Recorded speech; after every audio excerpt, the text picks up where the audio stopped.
So you briefly mentioned leaky gut too. Can you explain what that is? So Or, and what causes it? well, life would be the answer because it's the same things we just talked about. But Yeah. let's say those bacteria get imbalanced. Those bacteria protect that gut barrier. So your gut is a barrier. Your body has barriers that are really, really important because they protect it from the outside world, right? It's like a fence around your yard or whatever it is. But we want that barrier to be permeable, but we want it to be selectively permeable. It's like your gate at your house. Like you want to let your friends in, but you don't want it to be like open to everybody, or your front door. You might close your front door when you leave your house. You don't want it to be open all the time, but you still want to be able to use it and come in and out.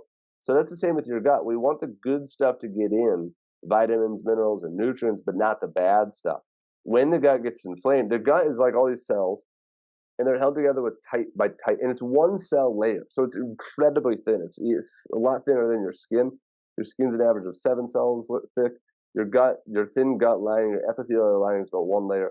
Uh, and you can also too, leaky gut's very famous, but what's not as famous is leaky lung and leaky sinus. And to me, I'm huge on those because again, airborne toxins, but it's all the same. So as those gut cells get more permeable, then things can get in there. Everybody's gut is permeable to a degree. So they say, how do you know if you have a leaky gut? If you have a vowel in your name. But if your gut gets pathologically permeable, then that's when we get problems. That's like leaving your front door open every time you leave. It's like, hey, something's going to happen, whether it's a burglar or it's like a mountain lion comes in your door or something. Something bad's going to happen. So that's leaky gut. So then things like undigested food particles and other toxins and other things like LPS, which comes from bacterial cell walls, is just very, very, very, very inflammatory.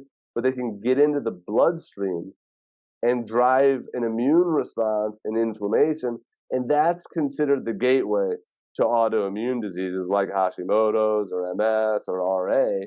So that's kind of linking back up